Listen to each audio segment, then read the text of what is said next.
Hello children, welcome to today's class. Hope you are all doing good. Welcome to today's class. Here, before I begin today's lesson, I am giving you an activity. Here, I have a pair of conversation. A and B are speaking here. Let me read it out for you. Just listen to it first, okay? Here comes the first one. Why are you so dull like a lamb? He says. A says. B. What's that to you? Do you lose anything by saying it? Well, I have lost money. Can you get it? Ah, I know you are always irresponsible. Keep your mouth shut, will you? So this is the first set. Let's move on to the next one now. Here also A and B are speaking. You are a bit down. May I know why? Chetan, my purse is stolen. My purse is stolen. Really sorry. If you don't mind, I will lend you money. B says, thanks a lot, but I don't need it now. All right, don't let it bother you too much.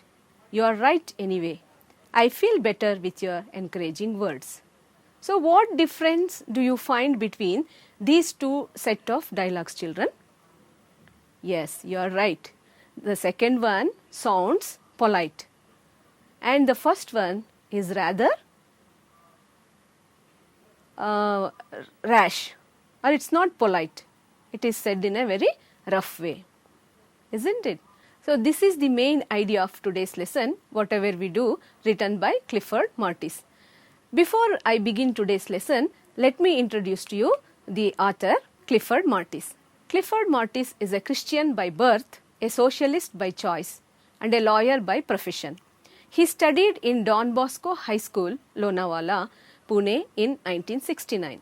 He lives in Mumbai. His hometown is Mahim in Maharashtra. He works with Every Child, Our Child organization to bring happiness on every child's face. He is an RTI activist. So let me introduce to you some glossary words now. Now the first one, destination, a place to which someone is going.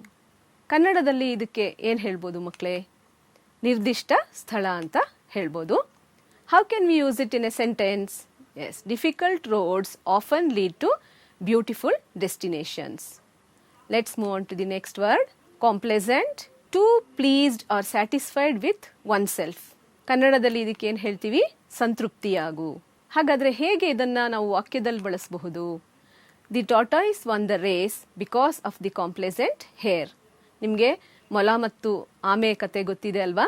ಇಬ್ಬರು race ಹೋಗಬೇಕಾದ್ರೆ ಏನಾಗುತ್ತೆ, ಮೊಲ ಮುಂಚೆ ಹೋಗುತ್ತೆ, ಆದರೆ ಅದೇನಾಗುತ್ತೆ, ನಾನು ತುಂಬ ಮುಂದೆ ಇದ್ದೀನಿ ಅಂತ ಅಲ್ಲಿ ಮಲಗಿಬಿಡುತ್ತೆ, ಆದರೆ ಆಮೆ ಇದನ್ನು ರೇಸನ್ನು ಗೆಲ್ಲುತ್ತೆ. ಸೊ ಅದು ಕಾಂಪ್ಲೇಸೆಂಟ್ ಆಗಿತ್ತು, ಸಂತೃಪ್ತಿಯಾಗಿ ಮಲಗಿತ್ತು. ಆ ಥರ ಆಗಬಾರ್ದು. Now the next word, suppose, to think or believe that something is true. ಕನ್ನಡದಲ್ಲಿ ಊಹಿಸಿಕೋ ಅಂತ ಹೇಳ್ತೀವಿ. ಹಾಗಾದರೆ ಹೇಗೆ ಇದನ್ನು ನಾವು the next word, ambience, character or atmosphere of a place. ಕನ್ನಡದಲ್ಲಿ ಪರಿಸರ ಅಂತ ಕರಿತೀವಿ ಮಕ್ಕಳೇ. ನಾವು the next word, erstwhile, former, previous. ಅಂದರೆ ಇದಕ್ಕೆ ಕನ್ನಡಕ್ಕೆ ಏನು ಹೇಳ್ಬೋದು? ಕನ್ನಡದಲ್ಲಿ ಏನಂತ ಹೇಳ್ತೀವಿ? ಹಿಂದಿನ. ಕನ್ನಡ ಅರ್ಥ ಹಿಂದಿನ ಅಥವಾ ಮುಂಚಿನ ಅಂತ ಹೇಳ್ಬೋದು. ಮುಂದಿನ ಪದ, gratitude, the feeling of being grateful. ಕನ್ನಡದಲ್ಲಿ ಇದಕ್ಕೆ ಏನು ಹೇಳ್ತೀವಿ? ಆಭಾರಿಯಾಗು, ಕೃತಜ್ಞನಾಗು ಅಂತ ಹೇಳ್ಬೋದು. ಸೆಂಟೆನ್ಸಲ್ಲಿ ಹೇಗೆ ಬಳಸ್ಬೋದು? We must express our gratitude to our mother for her love and care. ಅಲ್ವಾ ಮಕ್ಕಳೇ? ನಾವು ತಾಯಂದಿರಿಗೆ ಯಾವತ್ತೂ ಆಭಾರಿಯಾಗಿರಬೇಕು, ಚಿರಋಣಿಯಾಗಿರಬೇಕು ಅಂತ ನಾವು ವಾಕ್ಯದಲ್ಲಿ ಬಳಸಬಹುದು. Next word, make amends, compensate, make up for. Kannada ಅರ್ಥ ತಿದ್ದುಪಡಿ ಮಾಡು ಅಂತ ಬರುತ್ತೆ. Ramesh made amends to overcome his mistakes. Now the next word, reassuringly, by way of restoring confidence. ಧೈರ್ಯ ತುಂಬಿ ಅಂತ ಕನ್ನಡದಲ್ಲಿ ಹೇಳ್ಬೋದು. Doctors must speak reassuringly with their patients ಅಂತ ನಾವು ವಾಕ್ಯದಲ್ಲಿ ಇದನ್ನು ಬಳಸಬಹುದು.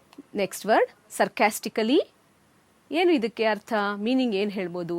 A way of using words that are opposite of what you mean R ಸಟೈರಿಕಲಿ ಅಂತ ಹೇಳ್ಬೋದು. ಕನ್ನಡದಲ್ಲಿ ಏನು ವರ್ಡ್ ಇದಕ್ಕೆ? ವ್ಯಂಗ್ಯವಾಗಿ, ಸ್ಪೀಕಿಂಗ್ ಸರ್ಕಾಸ್ಟಿಕಲಿ ಹರ್ಟ್ಸ್ ಎವ್ರಿ ಒನ್. ವ್ಯಂಗ್ಯವಾಗಿ ಮಾತಾಡಿದ್ರೆ ಯಾರಿಗೆ ಆಗಲಿ ಬೇಜಾರಾಗುತ್ತೆ. So we shouldn't do it. So let me begin today's lesson. Let me read it out for you. Take out your textbook and look into your textbooks. Whatever we do, let's try to do it better. Our actions, our words, whatever it is, let us try to do it better. Success, they say, is a journey and not a destination. We can say progress also is a journey and not a destination. Therefore, we need not feel complacent that we are doing fine. We must constantly be on the lookout for better performance. So what does the author say here? What is he saying? What is he saying? He says, success is a journey, not a destination. Success ಅನ್ನೋದು ಒಂದು ಯಾವತ್ತೂ journey ಆಗಿರಬೇಕು. ಅದೊಂದು destination ಇಲ್ಲಿ end ಆಯಿತು ಅಂತ ನಾವು ಯಾವತ್ತೂ ಅಂದ್ಕೊಳ್ಬಾರ್ದು. ಹಾಗಾದರೆ ಒಂದು ಎಕ್ಸಾಂಪಲ್ ತಗೊಳ್ಳೋಣ. ಇಲ್ಲಿ ನಾವೊಂದು 35% ಪರ್ಫೆಕ್ಟ್ ಅಂದ್ಕೊಳ್ಳೋಣ. ಸೊ ನಾವು ಅಲ್ಲಿಗೆ ನಿಲ್ಲಿಸಬಹುದಾ? No, we should try further. And when we become perfect or better by taking 78, can we start at this moment? No.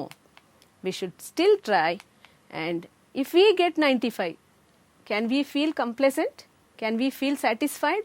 No. Till we get 100% perfect, we should keep on trying it. So this is the main idea of the author. We need not feel complacent that we are doing fine. ಯಾವುದೇ ಹಂತದಲ್ಲಿ ಇಲ್ಲಿಗೆ ಸಾಕು ನಾನು better ಆಗಿದ್ದೀನಿ ಅಂತ ನಿಲ್ಲಿಸಬಾರ್ದು. Best ಆಗೋವರೆಗೂ ನಮ್ಮ ವರ್ಡ್ಸನ್ನು ಮತ್ತು ಆ್ಯಕ್ಷನ್ಸನ್ನು ನಾವು ಟ್ರೈ ಮಾಡ್ತಾ ಇರಬೇಕು.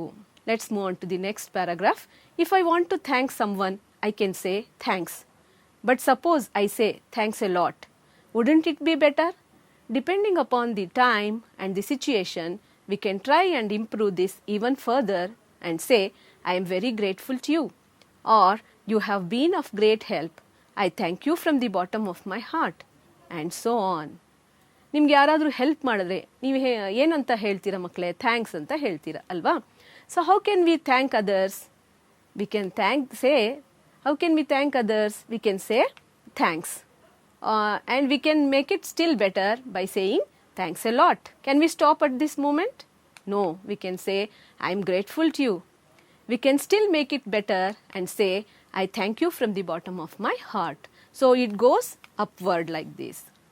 Now let us come to the next paragraph. This is a simple case of expressing gratitude. But when we think a little more, we can learn to do or say things in a better way by giving some thought to our action or speech. I had an appointment with a person who was senior to me in our erstwhile company. I was a bit late and trying to make amends. So the author has taken an example here, and before that he says we can make things better by giving some thought to our action or speech. So he had to meet his senior. He went a bit late. Then what happened? Let us see next. I said, I'm sorry I made you wait. Oh, it's okay, he said, and added, it's a pleasure waiting for you. I felt flattered. One might argue that the other person might have said it without any thinking. Even then, I would say that I like to hear such statements unless, of course, they were said sarcastically. So what happened there? When he went there, what did the author say? He said, I'm sorry I made you wait. What did the other person, senior person said? He said, oh, it's okay. It's a pleasure waiting for you. According to the author, if the other person has said it meaningfully from his heart, it's okay. But if he has said it in a sarcastic way, that's bad. ವ್ಯಂಗ್ಯವಾಗಿ ಹೇಳಿದ್ರೆ ಅದು ಸರಿಯಿಲ್ಲ. ಆದರೆ meaningful ಆಗಿ ಏನಾದರೂ ಅವರು ಅದನ್ನು ಹೇಳಿದರೆ ಇವರಿಗೆ ಅದನ್ನು ನಾವು ಬೆಟರ್ ಮಾಡಿದ್ದಾರೆ, ಇವ್ರ ವರ್ಡ್ಸಿಂದ ಅವರ ಆ್ಯಕ್ಷನನ್ನು ಬೆಟರ್ ಮಾಡ್ಕೊಳ್ತಿದ್ದಾರೆ ಅಂತ ನಾವು ಅಂದ್ಕೊಳ್ಬೋದು. When we speak about saying or doing things better, a question arises about comparison because better usually follows than. Wise people say that we should compare ourselves with our own selves. I should compare my performance of last year and see whether I am doing better or not now. ಹಾಗಾದರೆ ನಾವು improve ಮಾಡ್ಕೋಬೇಕು. If we want to be better, we have to compare, isn't it? With whom should we compare ourselves?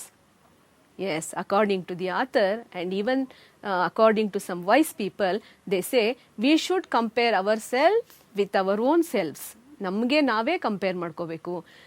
Hour last performance, we can compare our last performance with today's performance. So we should compare ourselves with our own selves. ನಮಗೆ ನಮ್ಮನ್ನೇ ನಾವೇ compare ಮಾಡ್ಕೋಬೇಕು. ಇದು ಒಂದು ಬರಹಗಾರರ ಆಶಯ ಆಗಿದೆ. Even Dr. APJ Abdul Kalam says like this. See how nicely he has said, never compare yourself to others. Your path is different from others. Focus on your own journey. ನಮ್ಮನ್ನು ನಾವು compare ಮಾಡಿಕೊಂಡು ನಾವು ಏನು ಮಾಡ್ತಾ ಇದ್ದೀವಿ ಅನ್ನೋದ್ರ ಕಡೆ ಗಮನ ಕೊಡಬೇಕೇ ಹೊರತು ನಮ್ಮನ್ನು ಬೇರೆಯವ್ರಿಗೆ ಹೋಲಿಸ್ಕೊಳ್ಬಾರ್ದು. ನಾವು ಹೇಗೆ ಇಂಪ್ರೂವ್ ಆಗ್ತಾ ಇದ್ದೀವಿ, ನಮ್ಮ ವೇಸನ್ನು ಹೇಗೆ ಬೆಟರ್ ಮಾಡ್ಕೊಳ್ತಿದ್ದೀವಿ ಅಂತ ಅಷ್ಟೇ ನಾವು ಯೋಚನೆ ಮಾಡಬೇಕು. ಮತ್ತೆ ಇನ್ನೇನು ಹೇಳ್ತಾರೆ ನೋಡಿ, don't compare your life to others. There is no comparison between the sun and the moon. They shine when it's their time. How nice example Abdul Kalam sir has given. ಸೂರ್ಯ ಮತ್ತು ಚಂದ್ರ ಯಾವತ್ತೂ ಒಂದಕ್ಕೊಂದು ಕಂಪೇರ್ ಮಾಡ್ಕೊಳ್ಳಲ್ಲ. ಅವ್ರ ಸಮಯ ಬಂದಾಗ ಅವರು ಅವರ ಬೆಳಕನ್ನು ತೋರಿಸ್ತಾರೆ. ಹಗಲಾಗಿದ್ದಾಗ ಸೂರ್ಯ ಬರ್ತಾನೆ, ರಾತ್ರಿ ಆಗಿದ್ದಾಗ ಚಂದ್ರ ಬರ್ತಾನೆ. ಅವ್ರು ಯಾವತ್ತೂ ಕಂಪೇರ್ ಮಾಡ್ಕೊಳ್ಳಲ್ಲ. In the same way we should compare our self with our own selves. One of the ways in which we can do better is by adding words to our actions and also adding actions to our words. Let me tell you about an incident. I was waiting for the lift. The lift came down and I found that two fellows, shouldn't I say persons or even better, gentlemen, started removing packets from which were fully occupying the lift. ಇಲ್ಲಿ ಇನ್ನೊಂದು ಉದಾಹರಣೆ ತಗೊಳ್ತಾ ಇದ್ದಾರೆ. ಒಂದಿನ ಲಿಫ್ಟ್ಗೆ weight ಮಾಡ್ತಾ ಇರಬೇಕಾದ್ರೆ lift ಬರುತ್ತೆ. ಅದರಲ್ಲಿ ಕೆಲವು ಪ್ಯಾಕೆಟ್ಸ್ ಇರುತ್ತೆ. ಅಲ್ಲಿರೋವಂಥ ವ್ಯಕ್ತಿಗಳದನ್ನು ಹೊರಗಡೆ ತೆಗೆದುಕೊಳ್ತಾ ಇರ್ತಾರೆ. See the words the author has used for the people there. First he says fellows and then he improves it and says persons. Finally he says gentlemen. So this is how we can improve our words. Let us see what happen next. I noticed that they did the job fairly fast, giving me an impression that they did not want to delay me. In a little while, they finished the job and I got into the lift and went to my training center. In the class, I mentioned this incident and asked the trainees to explain how this particular situation would have been rendered better. So what happened next? He went to the training center and he asked his trainees. He narrated the incident and asked them, how can this situation would have been rendered better. ಹೇಗೆ ಇದನ್ನು ನಾವು improve ಮಾಡ್ಬೋದಿತ್ತು ಅಂತ ಅವರ ಟ್ರೈನೀಸನ್ನು ಕೇಳ್ತಾರೆ. So what did they say? Let us C now.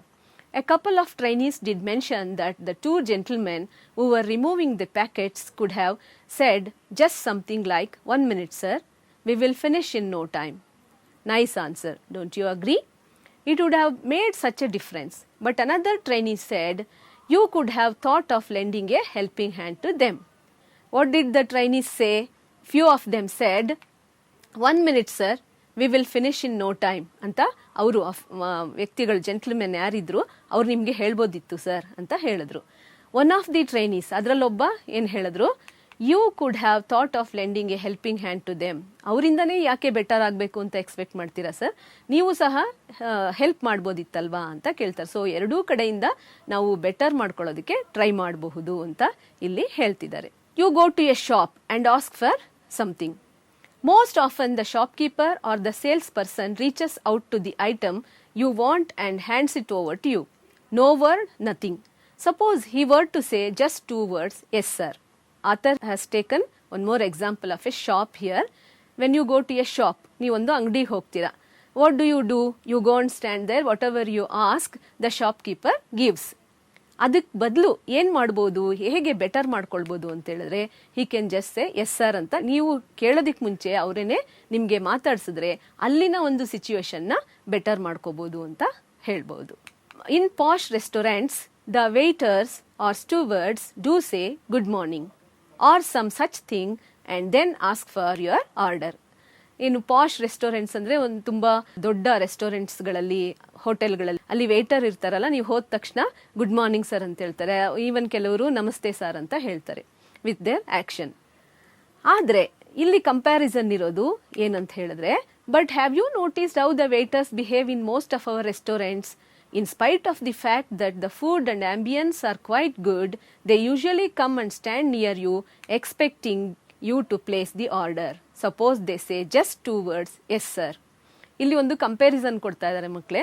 ಆ posh restaurants ಮತ್ತೆ ನಾವು ಸಾಮಾನ್ಯವಾಗಿ ಹೋಗುವಂತಹ ಕೆಲವು ಹೋಟೆಲ್ಗಳಲ್ಲಿ ಹೇಗಿರುತ್ತೆ ಅಂತ ಹೇಳಿದ್ರೆ, ಅಲ್ಲಿ ಊಟನೂ ಚೆನ್ನಾಗಿರುತ್ತೆ, ಅವ್ರು ಕೊಡುವಂಥ ಆತಿಥ್ಯನೂ ಚೆನ್ನಾಗಿರುತ್ತೆ. ಆದರೆ ಅವರು ಬಂದು ನೀವು ಆರ್ಡರ್ ಪ್ಲೇಸ್ ಮಾಡಲಿ ಅಂತ ನಿಂತ್ಕೊಳ್ತಾರೆ. ಅದಕ್ಕೆ ಬದಲು if they just say yes sir, ಅದಿನ್ನೂ ಬೆಟರ್ ಆಗಿರುತ್ತೆ. Doctors treating patients can make their jobs much better if they choose to talk nicely to their patients. A word here or a word there. Most doctors are serious or even stern. Probably they imply that they are doing serious work. ಇಲ್ಲಿ next example ಒಂದು hospital ಡಾಕ್ಟರ್ಸ್ನ ಹೇಳ್ತಾ ಇದ್ದಾರೆ, ಹೇಗೆ they can make their behaviour better ಅಂತ. Doctors treating the patients can make their jobs much better. ಹೇಗೆ ಮಾಡ್ಕೊಳ್ಬೋದು? With their words. ಆದರೆ ಇಲ್ಲೇನು ಹೇಳ್ತಿದ್ದಾರೆ ಲೇಖಕರು ಅಂತ ಹೇಳಿದ್ರೆ, ಡಾಕ್ಟರ್ಸ್ ನೋಡಿದ್ರೆ ತುಂಬಾ ಸೀರಿಯಸ್ ಆಗಿರ್ತಾರಂತೆ. ಯಾಕೆಂದ್ರೆ ಅವ್ರು ಸೀರಿಯಸ್ ಜಾಬ್ ಮಾಡ್ತಾ ಇದೀವಿ ಅನ್ಕೊಂಡು ಆ ತರ ಇದಾರೋ ಹೇಗೋ ಗೊತ್ತಿಲ್ಲ. ಆದ್ರೆ ಹೇಗಿರ್ಬೇಕು ಡಾಕ್ಟರ್ಸ್ ಆದವರು ಅಂತ ಇಲ್ಲಿ ನೆಕ್ಸ್ಟ್ ಭಾಗದಲ್ಲಿ ಹೇಳ್ತಾ ಇದ್ದಾರೆ. But talking nicely and reassuringly is also a part of treatment, isn't it? It is said that a couple of friendly words from the doctor or even a smile can go a long way in making the patient feel better. ಹಾಗಾದ್ರೆ doctor ಏನನ್ನ ಹೇಳ್ಬೇಕಾಗತ್ತೆ, ಹೇಗಿರ್ಬೇಕಾಗತ್ತೆ? ಈಗ ಯಾರೋ patient ಒಬ್ರು doctor ಹತ್ರ ಹೋದ್ರೆ ಅವರ ಕೆಲವು ಮಾತಿನಿಂದ, ಕೆಲವು ಒಂದು ಬಾರಿ ನಕ್ಬಿಟ್ಟು ನಿಮ್ಗೆ ಏನೂ ಆಗಿಲ್ಲ ಬಿಡಿ ಇದು ಕಾಮನ್ ಅಂದ ತಕ್ಷಣ ಅವ್ರಿಗೆ ಅರ್ಧ ಕಾಯಿಲೆ ಗುಣ ಆಗ್ಬಿಡತ್ತೆ, ಅರ್ಧ ಕಾಯಿಲೆ ಅವ್ರಿಗೆ ವಾಸಿ ಆಗತ್ತೆ. ಹಾಗಾಗಿ ಇಲ್ಲಿ ಆ ಥರ ಏನು ಹೇಳ್ತಾರೆ ಅಂತ ಹೇಳಿದ್ರೆ, ಟಾಕ್ ನೈಸ್ಲಿ ಆ್ಯಂಡ್ ರೀಅಶ್ಯೂರ್ ಮಾಡ್ಬೇಕು ಅವ್ರಿಗೆ, ನಿಮ್ಗೇನೂ ಆಗಿಲ್ಲ ಅಂತ ಧೈರ್ಯ ತುಂಬಬೇಕು ಅವ್ರಿಗೆ. ಮತ್ತೆ ದೇ ಕ್ಯಾನ್ ಸ್ಮೈಲ್, ಸೀರಿಯಸ್ ಆಗಿರೋ ಬದಲು ಸ್ಮೈಲ್ ಮಾಡಿದಾಗ ಅವ್ರಿಗೆ ಅರ್ಧ ಕಾಯಿಲೆ ಗುಣ ಆಗುತ್ತೆ. ಡಾಕ್ಟರ್ ಸಹ ಕೆಲವು ಸಿಚುವೇಶನ್ನ ಬೆಟರ್ ಹೀಗೆ ಮಾಡ್ಕೊಳ್ಬಹುದು ಅಂತ ಹೇಳ್ತಾರೆ. ಆನ್ ಎ ಸರ್ಟೆನ್ ಒಕೇಶನ್, ಈಗ ಇನ್ನೊಂದು ಎಕ್ಸಾಂಪಲ್ ತಗೊಳ್ತಾ ಇದ್ದಾರೆ, ಇಲ್ಲಿ ಏನಾಗತ್ತೆ ಅಂತ ನೋಡೋಣ. I hailed an auto rickshaw and said city hospital. The auto man did not look at me but simply downed the meter. Well, it was a clear indication that he was willing to take me to my destination. But wouldn't it have been much better if he had said, yes sir, please get in, or simply said, come? The least he could have done was to make gesture with his face or hand. I did mention the point to him, and to my good luck, he agreed with me. So what is he saying? Once he had to go to city hospital, ಈ called N auto. ಏನ್ ಮಾಡಿದ್ರು ಅವರು? ಆಟೋನ ಕರೆದಾಗ auto driver behaviour ಹೇಗಿತ್ತು? He just ಡೌನ್ಡ್ the ಮೀಟರ್ನ ಕೆಳಗಡೆ ತಿರುಗಿಸಿ ಸುಮ್ಮನೆ ಕೂತ್ಕೊಂಡ್ರು. So ಅವ್ರ ಅರ್ಥದಲ್ಲೇನು, ಬಂದು ಕೂತ್ಕೋಬಹುದು, ನಾನು ಕರ್ಕೊಂಡು ಹೋಗ್ತೀನಿ ಅಂತ. But how can it be made better? It could have been made better, isn't it? Yes sir please get in ಅಂತ ಅವರು ಹೇಳ್ಬೋದಿತ್ತು. ಅಟ್ ಲೀಸ್ಟ್ ಕಮ್ ಅಂತ ಬಾಯಲ್ಲಿ ಹೇಳ್ಬೋದಿತ್ತು. ಅದೂ ಬೇಡ ಅಂತ ಹೇಳಿದ್ರೆ he could have made a gesture with his face or hand. ಏನು gesture ಅಂದರೆ ನಮ್ಮ ಬಾಡಿ ಲ್ಯಾಂಗ್ವೇಜ್. ಕೈಯಿಂದ ಸನ್ನೆ ಮಾಡಿ ತೋರಿಸ್ಬೋದಿತ್ತು, ಬಾಯಲ್ಲಿ ಹೇಳದೇ ಇದ್ರು ಕೈಯಲ್ಲಿ ಸನ್ನೆ ಮಾಡಿ ಹೀಗೆ ತೋರಿಸ್ಬೋದಿತ್ತು, ಕೂತ್ಕೊಳ್ಳಿ ಅಂತ ಹೇಳ್ಬೋದಿತ್ತು. ಅದನ್ನು ಅವರು ಮಾಡಲಿಲ್ಲ, ಅಂದರೆ ಬೆಟರ್ ಆಗಲಿಲ್ಲ ಈ ಸಿಚುವೇಶನ್ ಅಂತ. ಆದರೆ ನೆಕ್ಸ್ಟ್ ಏನಾಯಿತು? On another occasion, serious job ಮಾಡ್ತಾ ಇದ್ದೀವಿ ಅನ್ಕೊಂಡು ಆ ಥರ ಇದ್ದಾರೋ ಹೇಗೋ ಗೊತ್ತಿಲ್ಲ. I called on auto and said central market. He said, sorry sir, it's time for me to hand over the auto. And so saying, he hailed another auto and asked, Guru, Central Market? That man agreed and I got in. This shows that we can say no also in the most pleasant way. ನೋಡಿ ಏನಾಯ್ತು, ಇನ್ನೊಂದು situation ಅಲ್ಲಿ ಮತ್ತೆ ಇನ್ನೊಂದು ಆಟೋನ ಕರೆದಾಗ ಅವನು busy ಇದ್ದ. he said, sorry sir, it's time for me to hand over the auto. ಆಟೋನ ತಗೊಂಡು ಬಿಡಬೇಕಾಗತ್ತೆ ಅಂತ ಹೇಳ್ತಾನೆ. ಆದರೆ ಅವನು ಅಲ್ಲಿಗೆ ನಿಲ್ಸಲ್ಲ. ಅವನೇನು ಮಾಡ್ತಾನೆ, he called another auto and told him to take the author to his destination.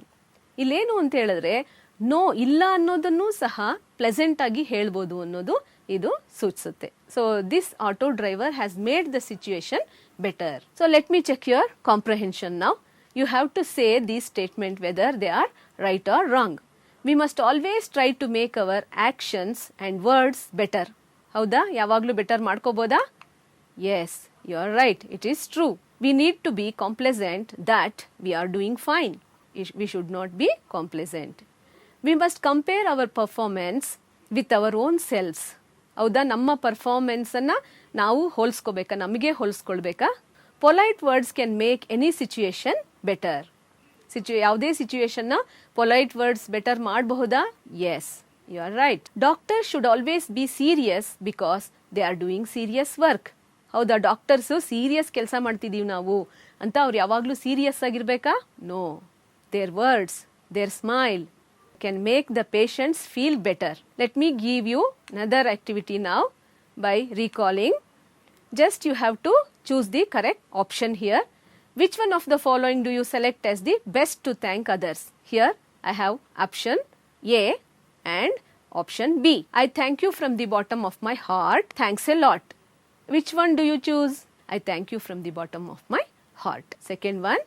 Suppose you were the shopkeeper and if you want to attend a customer, what is your action or word? What do you say? I say nothing. Don't you say anything? I greet them and ask them what they need. Which one do you select as your option? Yes, I greet them and ask them what they need. Now the third one. Which auto driver's response do you like? The second one or the first one? Which one do you like? Yes, children, you are right. The second one, because he was more polite in his words as well as in his action. How should a doctor behave with his patients? He should be very serious because he is doing serious job. He should be friendly and speak with them. Which one do you select? Yes, he should be friendly and speak with them. According to the writer, who should we compare ourselves with? Yes, with our own selves. ನಮಗೆ ನಮ್ಮನ್ನ ನಾವು compare ಮಾಡಿಕೊಂಡು better ಆಗಕ್ಕೆ try ಮಾಡಬೇಕು. Now let us discuss some grammar points now. Now today's unit is simple present tense. When do we use simple present tense? ಯಾವಾಗ ನಾವು simple present tense ನ use ಮಾಡ್ತೀವಿ? Simple present tense is used for the incidents that have been occurring at the moment or that are happening routinely over a period of time. ನಿರಂತರವಾಗಿ ನಡೀತಾ ಇರುವಂತಹ ಕ್ರಿಯೆಗಳನ್ನು ಸೂಚಿಸೋದಕ್ಕೆ ನಾವು ಈ ಸಿಂಪಲ್ ಪ್ರೆಸೆಂಟ್ ಟೆನ್ಸ್ ಅನ್ನ ಬಳಸ್ತೀವಿ. ಹಾಗಾದ್ರೆ what is the sentence structure? Subject, verb, object. ಅಂದ್ರೆ main verb, subject, main verb, object ಅನ್ನ ನಾವಿಲ್ಲಿ ಬಳಸ್ತೀವಿ. So let us practise this now by using this table. Compose sentences using persons and their hobbies or routines. Here father and mother, they have given two tables and what they are doing they have given. So first example, I have given you 4 examples using father. ಆ ಪದಗಳನ್ನು ಹೇಗೆ ಬಳಸ್ಕೊತಾ ಇದೀವಿ ಅಂತ ಇಲ್ಲಿ ತೋರಿಸಿದೆ. ಇಲ್ಲಿ ನೋಡಿ, father reads the newspaper. Second one, father practices medicine. Father writes articles. Father goes on morning walk. ಅದೇ ಸೆಂಟೆನ್ಸಸ್ನ ನಾನಿಲ್ಲಿ ಬರ್ದೀನಿ. ಈ ಒಂದು ಫಾದರ್ ಏನಿದೆ ಅದನ್ನ ತಗೊಂಡು ಟ್ರೈ ಮಾಡಿದ್ದೀವಿ. ಸೊ ಈಗ ನೀವೇನು ಮಾಡಬೇಕು, ಸೆಕೆಂಡ್ ಲೈನಲ್ಲಿ ಮದರ್ ಅನ್ನೋದನ್ನ ಚೂಸ್ ಮಾಡಿಕೊಂಡು ನೀವು ಸೆಂಟೆನ್ಸ್ ಮಾಡೋಕ್ಕೆ ಟ್ರೈ ಮಾಡಬೇಕು. All these sentences are in simple present tense. So let us try. Okay, mother goes trekking. Correct children. Second one, will you try? Yes, you are right. Mother cooks food. We can add delicious food. Do you agree with me? Yes. Next one. Mother visits temples. Mother sings vachanas. So this is how we make sentences using this simple present tense. Now let us practice using few verbs now. Walk is a verb. Here I have given walk is a verb. So by using that I have given you some sentences. How I have used it? By using I, we, they, you, she, he. Now read the sentences. I walk to school. We walk to school. They walk to school. You walk to school. She walks to school. Every day. So I have added here every day. So routine work anna ನಾವು ಇಲ್ಲಿ ತಗೊಳ್ತಾ ಇದೀವಿ. He walks to school every day. Now let us try to make sentences using one more word, brush. Now will you try, children? Will you make sentences using brush? One more thing you should remember. Brush, the word brush can be used as both the noun and as well as verb. Verb ಆಗಿನೂ ಸಹ ನಾವು brush ಅನ್ನ use ಮಾಡ್ತೀವಿ, noun ಆಗಿನೂ ಸಹ ಈ brush ಅನ್ನ use ಮಾಡ್ತೀವಿ. But here we have used the word brush as a verb. So ನಾವು try to use this word brush as verb in these sentences. I brush my teeth. Correct. Now try with we. We brush our teeth. Correct. They brush their teeth. Very good. So try with you. Yes. You brush your teeth, she brushes her teeth, and he brushes his teeth. Do you find any difference while using the word brush, children? Yes, here I brush, I have used brush here. With we also, we have used brush. With they also, I have used brush.